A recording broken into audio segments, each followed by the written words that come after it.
This episode is brought to you by the Law Office of Carlos A. Garcia. Serious cases require a serious lawyer. Board certified in criminal law. This episode is brought to you by Dr. T's Primary Care for Men. Get back your pride. Call them 956-441-2188. Have you talked to Jesse at all or anything? No. The only, to be honest with you, the only people that I've spoke to out of that camp has been Richard Rosales and Checo.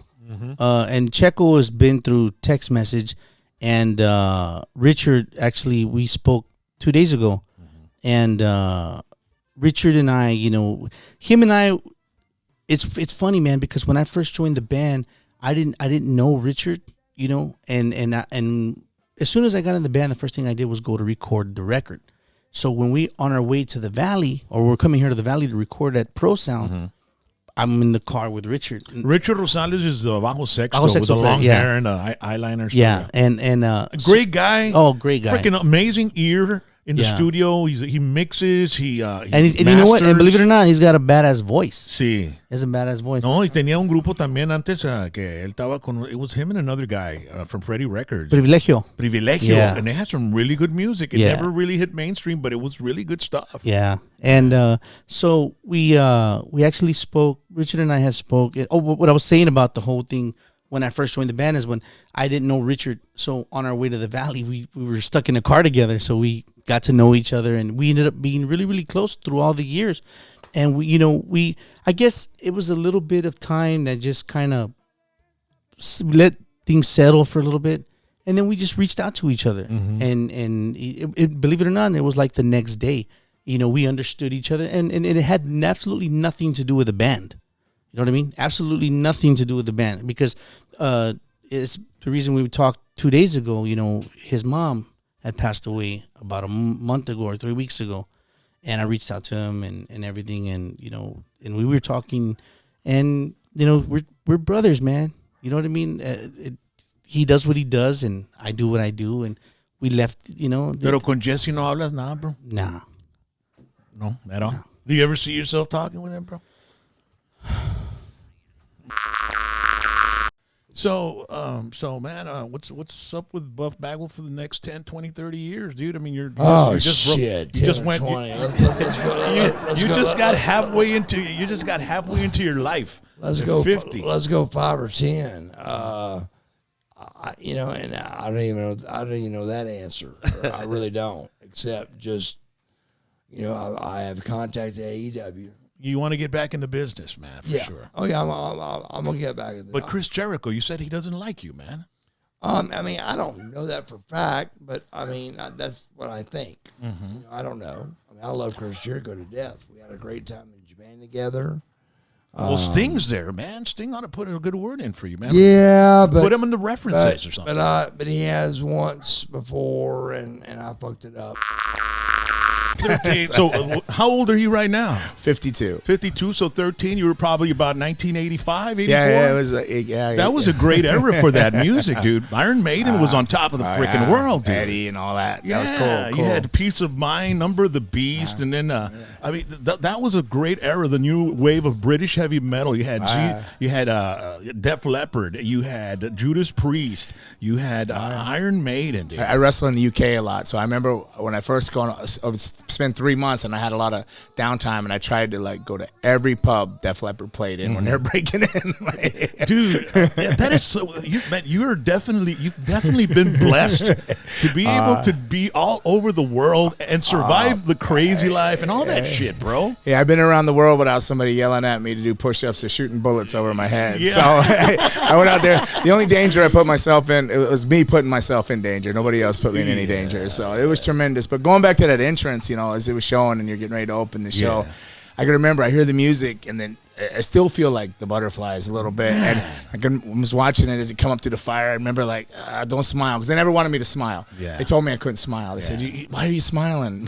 I'd come up through the fire and I'd try to hold a straight face, I'd get up to the top and I'd be like,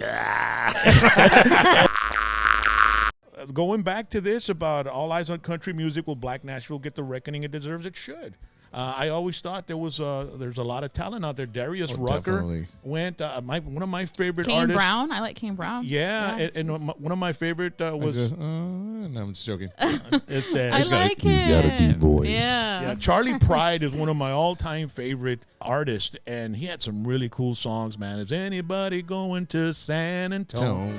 Is anybody going to San Antonio or Phoenix, Arizona? Any place is alright as long as I can forget I've ever known her. He recently passed away. He recently passed away. I remember he was on The View, and Whoopi Goldberg tried to get him to, shit on all the country, white country artists and stuff. Right. And he didn't want to have none of that. And he was going to the time, 50s and 60s? Yeah. Wow, that's when it was tough. That's when it was tough. Yeah, I remember seeing an interview with him, and he said that the first show he played in was in Michigan, I think, and when people didn't know what he looked like because they were just listening to him in the radio. Right. And when they saw it, he noticed like a silence in the entire arena that they were shocked. And now, from RCA Records, Charlie Pride. And I come out of those shadows up in the lights and But I mean, everybody has a twin, right? Mm-hmm. Everybody has a twin. It's called a doppelganger, I believe. Doppelganger. Yeah, there you go. Thanks for bringing that one up. I always got doppelganger confused. With what? With a dumpling gang? No, with Dingle. I don't know why. Dingleberry? I don't know why Dingleberry. Like, I don't know. Every time I hear the word doppelganger, I think of Dingleberry. Imagine if Fish says that. Hey, I saw a Dingleberry of you. Yeah. What? You compared me to a Dingleberry? He was brown and crusty and hanging from a hair. Yeah. Doppelganger Dingleberry. Who the hell made that Isn't that a real thing, Dingleberry? Yeah. It's not poop, right? It's like a berry, right? It's the toilet paper that's in a little ball. Yeah, I know, but Dingleberry is an actual I thought fruit, a Dingleberry was is it a real fruit? Toilet paper. I thought it was like poop. Yeah, well, it's it's poop put together with toilet paper that gets stuck in your anal hairs. Yeah, it's the yin yang of your rectum. Yeah. It's doo-doo and toilet paper. Yeah. And there you have that's the formula. Have you ever wiped your butt and there's like an old piece of toilet paper with poop that was on it in there? Would you look up if Dingleberry, as James is saying, is a real fruit? Yeah. Because if it is, who would want to get that at the supermarket? And what does that say Dingleberry? And what does that taste like? Right. Charmin? Babe, come on over to the house tonight. I've got you some Dingleberries. Don't go to Google Images if you type in Dingleberry, by the way, Fish. Well, it says Dingleberry is a dark blue edible berry with a white bloom, and it's shrub closely allied to the common huckleberry. Yeah, there you go. But the result before that says a dingleberry is a term for a small piece of poop clinging to the butt of a human or animal. Yeah. Yeah. I'll be your Dingleberry. Instead of huckleberry? Yeah. Right, I'll be your Dingleberry. But there is a fruit. They said it's kind of tastes like a cranberry. You see a real hot chick, I'll be your Dingleberry. She's like, that is disgusting. Would you be willing to do something off camera and not on camera, like being a booker and stuff like that, or what? Sure. Yeah. Absolutely. I'd love to do that. I'd love to be an agent, a booker, trainer, booker, whatever. It don't matter to me. You're a tag team specialist. They need you, man. Dude, listen to me. Every podcast I do, I say this.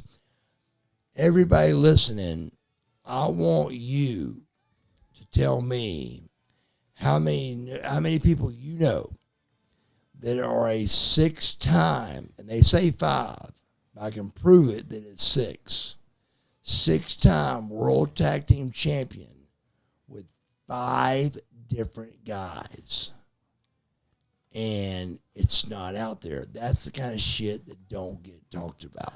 And like you were saying before, it's all different styles. It's not like you got a similar guy. I had to adapt. Yeah, the Patriot. But it made me a better wrestler. Yeah. It really did. The fans, it helped me. Yeah. The fans want to see the hat. Can we bring it out? Is that okay? Yeah. They want to see. Let me get that hat. Yeah. They love the hat. Yeah, get the hat. Yeah, man, we really appreciate you taking the time, Buff. And Oh, dude, I love it. you know, me Thanks for and having us. Charlie, we're fans since we were kids, wrestling fans. You know, I started watching the Southwest Championship Wrestling. I am. There it is. There it is. I am Buff. Look at that. And I am this stuff. You had quite a crazy lifestyle for a while when you were married with Luna, and there was a lot of drugs and alcohol involved. And you know, there's some we kind of have some of the same stories as far as, you know, the drug abuse and alcoholism and all that stuff. And what was the moment where you said, you know what, I need to stop. This is done. I mean, you know what, I can't live like this anymore, because it's hard for a lot of people to finally reach that pinnacle or that part of their life where they say, you know what, I'm done. I need to stop. So sometimes I wonder.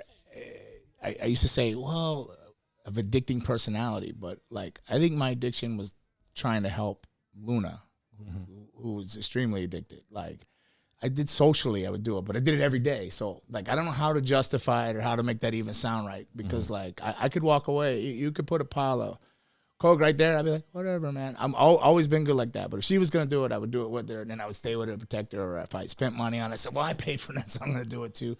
Then it just became every day and every day. But that could have been that could have been your mental justification for staying in that realm. So, and doing that, because sometimes we tell ourselves this is why we're doing it, and, you know, and I have to do it because this is why, you know. And it really is. It's just us fooling ourselves. It's our addiction fooling us into doing it. Right. So I think, you know, a lot of people didn't realize about Luna. She battled a mental illness. It was studied since she was like 2-3 years old from Emory University in Atlanta, because her father and his father, her real father, Paul Vachon, the Vachons adopted her too, right? He adopted Great characters in the 80s and the 70s. Yeah. So she was adopted, but her father killed himself. His father killed himself prior. So suicide and depression, and so she had schizophrenia and all that. And then I think it was just watching like what she was going through. I remember one day I was just sitting there going, oh, why am I doing it? I don't even like doing this. You know, I felt good. And then I sit there and just did 8-ball, and I just feel like crap. Just like, why am I even doing it? I don't even know. And I'm watching her, I gotta go, you know. And then I feel like then like 2 days later there'd be a suicide attempt or something, and they were legitimate. They were like, you know, I'd rush her to the hospital or so sad, things. man. Mija was born 2006. Wow. Amazing, yes. My baby. This is my best friend, man. My partner. I love her so much, and so it didn't work out. We moved here. Mija was probably about 3-4 months. Then we moved to McAllen. I forgot the name, Daffodil or something like that. And that's close by here. Yeah, and we were there for a little bit. I had to be honest. I didn't want to lie to her or anything. I said, you know what? Why am I going to lie to you? It's not going to work. So we decided to go our separate ways. And then 3 months after that, my little girl was diagnosed with cancer, leukemia. Oh, wow. So going through all that, man, Seeing what you were going through on social media, you know, I mean, I could just imagine the weight of that, and then doing what you're wanting to do, your career and all that, dude. And so then what happened, bro? So then I think that's what did it for us. We made it an adventure. We decided we gotta get along. We gotta be best friends. We're still family, no matter what. You know, we gotta worry about her. So I get choked up with it. So the doctor comes. She had a fever, and she one was day. little when that happened. Right? She's about 3.5. 3.5 years old. Yeah. And what kind of cancer was it? ALL leukemia. Oh man, it's crazy. You think leukemia, and you instantly think death.